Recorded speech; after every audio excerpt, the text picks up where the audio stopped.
नमस्कार, मैं हूं आपके साथ तनु शर्मा। आप देख रहे हैं नर्मदा की पुकार। आइए नजर डालते हैं आज की बड़ी खबरों की ओर। 1 दिसंबर 2024 को राज्य मंत्री प्रतिमा बागरी द्वारा 3 दिसंबर को सोहावल स्थित चंडी माता मंदिर से पदयात्रा प्रारंभ की जाएगी।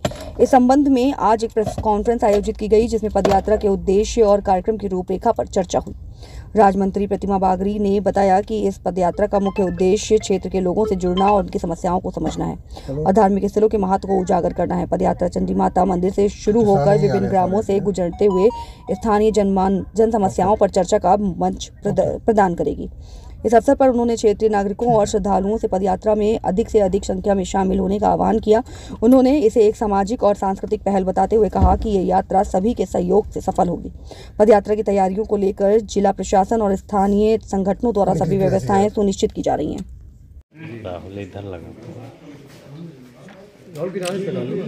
आप जो सतना से मैहर यात्रा कर रही हैं, यात्रा का उद्देश्य क्या है? देखिए, ये मेरी संकल्प, समर्पण और आस्था का प्रतीक है। शारदा माई के दर्शन, ये पदयात्रा करना मैंने संकल्प लिया था और मेरी आस्था थी उनसे जुड़ी हुई कि जब भी मैं जनप्रतिनिधि के रूप में शपथ लूँगी, उसके पश्चात आपके द्वारा दी गई शक्ति और आपके द्वारा दी गई इस ताकत का मैं पूर्णतः सदुपयोग करते हुए हमेशा सेवा, जन सेवा के लिए अपने भाव को रखूंगी। और उसी परिप्रेक्ष्य में ये आज 1 वर्ष पूर्ण हुआ है और सभी के जन सहयोग से, चूँकि यात्रा तो अकेले भी की जा सकती थी, लेकिन सभी का इसमें ये कहना था कि सब इसमें सम्मिलित होना चाहते थे। इसलिए ये सभी जिले वासियों के साथ, जन भागीदारी के साथ यह यात्रा प्रारंभ की जा रही है 3 तारीख को।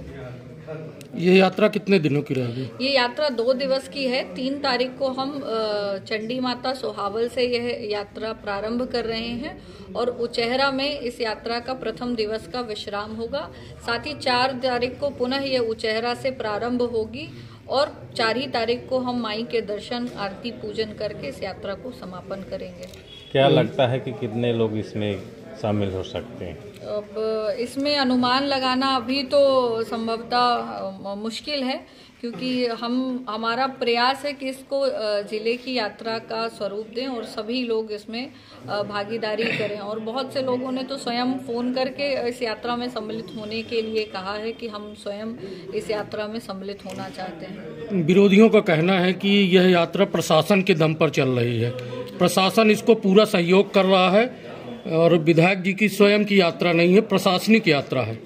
अब देखिए, विपक्ष के पास कुछ बचा है नहीं, तो वो आरोप के अलावा कुछ लगाते हैं नहीं। खुद धर्म के प्रति उनकी कोई आस्था ही नहीं है, ईश्वर के प्रति कोई आस्था ही नहीं है और कभी किसी यात्रा को उन्होंने किया नहीं है, तो वो सिर्फ आरोप लगा लेंगे और आरोप ही लगाएंगे। मेरी खुद का संकल्प है, मेरी खुद की यात्रा है और मेरी खुद की आस्था है और इसलिए, और हम सब धर्म प्रेमी हैं, तो जो धर्म प्रेमी है उस यात्रा में सम्मिलित होंगे और जिनको इससे पीड़ा है, तो उसी प्रकार जैसे उन्होंने राम मंदिर में आमंत्रण को ठुकराया था, उसी तरह उस यात्रा की आलोचना करेंगे। उनका कहना है कि सरपंचों और पार्षदों और सबके ऊपर दबाव डाला जा रहा है कि आपको महिलाओं को लेके आना है और स्वागत करना है। सीएमओ को भी दबाव डाला जा रहा है। नहीं, ऐसा कुछ नहीं है। इसमें सभी की अपनी स्वयं की रुचि है, स्वयं की भागीदारी है।